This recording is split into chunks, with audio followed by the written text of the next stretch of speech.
आज की इस कहानी में आप सभी का स्वागत है। इस कहानी में मैं एक 18 साल का एक अच्छा दिखने वाला गोरा गठीले बदन का लड़का हूँ और मेरी लंबाई 5 फीट है।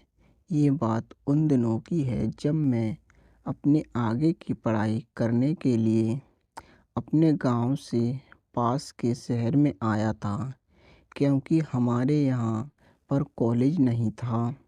मैंने अपने लिए घर किराए पर ले लिया और मैं वहाँ पर रहने लगा। वहाँ पर मेरा रूम ऊपर की मंजिल पर था और नीचे की मंजिल पर मेरा मकान मालिक भी रहता था। मेरा मकान मालिक का नाम ओम प्रकाश था और उनकी एक बेटी थी, उनका नाम संजना था। अंकल और आंटी दोनों ही बहुत अच्छे इंसान थे। अच्छे से कॉलेज में अपनी पढ़ाई कर रही थी। एक दिन अचानक अंकल ने मुझे सुबह सुबह बुला लिया और कहा कि संजना को तुम उसकी अपनी बाइक पर ले जाकर छोड़ देना, क्योंकि आज अंकल की बाइक पंचर थी। फिर मैंने संजना को अपने पीछे अपनी गाड़ी पर बिठा लिया। तब मैंने महसूस किया कि वह मुझे अपनी नज़रों से देख रही थी और मैं बाइक भी डर की वजह से धीरे चला रहा था। फिर अचानक संजना ने मुझसे कहा कि उसको देर हो रही है, आप अपनी इस बाइक को थोड़ा तेज़ चलाओ। फिर मैंने हिम्मत करके उसको कह दिया कि तुम गिर जाओगी, तुम मुझे ज़रा मजबूती से पकड़ लो। फिर क्या था, उसने मुझे मेरे कहने पर अपने एक हाथ से मजबूती से पकड़ लिया। मैं कुछ ज़्यादा ही स्पीड में अपनी बाइक को चलाने लगा। फिर उसने मुझसे पूछा कि तुम्हारी क्या गर्लफ्रेंड है? मैं अचानक से उसके इस तरह कोई के सवाल से घबरा गया और मैंने उससे कहा कि नहीं, मेरी कोई भी गर्लफ्रेंड नहीं है। फिर उसने कहा कि तुम कभी भी ब्रेक नहीं लगाया। और फिर मैंने उसी समय ब्रेक लगाया, क्योंकि अब उसका कॉलेज आ गया और वह मेरी तरफ हंसती हुई अपने कॉलेज के दरवाजे के अंदर चली गई। और फिर जब मैं वापस घर आया तो अंकल ने मुझसे पूछा कि तुम्हें कोई परेशानी तो नहीं हुई?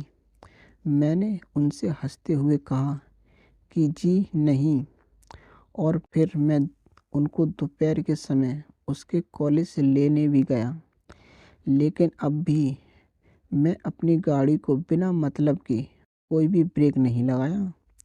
उसने घर पर पहुंचकर मुझसे धन्यवाद कहा और वह अपने रूम में चली गई और मैं अपने कमरे में जाकर अपनी पढ़ाई करने लगा।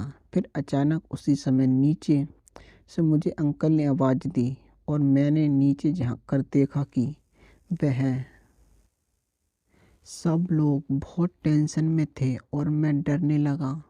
और मैंने मन ही मन सोचा कि शायद संजना ने मेरी हरकतों के बारे में अपने मम्मी पापा से ज़रूर कुछ कहा होगा, इसलिए वह मुझे इतनी जल्दी ज़ोर से आवाज़ लगा रहे हैं, नीचे बुला रहे हैं।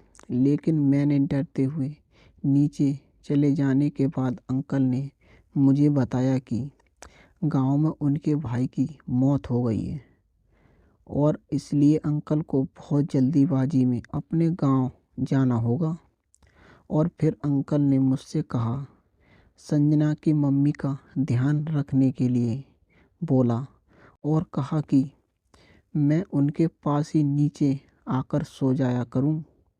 तो मैंने उनको सही काम के लिए उनसे हाँ कह दिया और फिर मैं अंकल को स्टेशन तक अपनी गाड़ी से छोड़ने चला गया। और वापस आते समय मुझे शाम का समय होने लगा था और आते समय आंटी ने मुझे सर दर्द बंद होने और नींद की गोलियां बाजार से लाने के लिए बोला और मैं उनके लिए वो ले आया।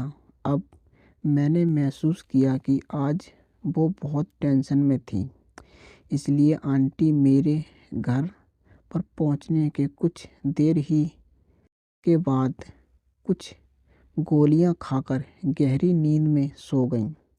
उसके बाद संजना मैं बहुत देर तक छत पर बैठकर इधर उधर की बातें कर रहे थे और तब मैंने महसूस किया कि संजना उस समय मुझे अपनी अजीब सी नज़रों से देख रही थी।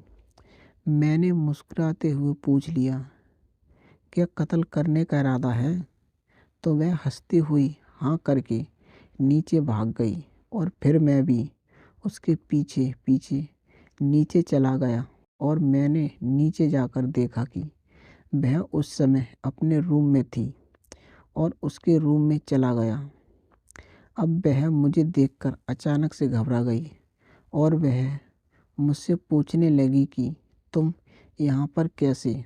मैंने हिम्मत करके उससे कह दिया कि आज रात मैं यहाँ पर ही तुम्हारे रूम में रहूँगा, क्योंकि अंकल ने मुझे कहा है। फिर उसने कहा कि मेरे रूम में ही क्यों, तुम पास वाले रूम में चले जाओ, मैं आज वहीं पर तुम्हारे बिस्तर लगा देती हूँ। फिर मैंने यहाँ कि नहीं, मैं तो तुम्हारे पास यहीं पर सोऊंगा। फिर उसने कहा कि नहीं, कोई हमें देख लेगा। अब मैंने उनसे कहा कि आंटी ने जो मैंने उनको नींद की दवाई लाकर दी है वह उन्होंने खा ली है, इसलिए वह अब कल सुबह से पहले नहीं उठ सकती। और वैसे मैंने उनके कमरे का दरवाज़ा अभी बाहर से बंद कर दिया है।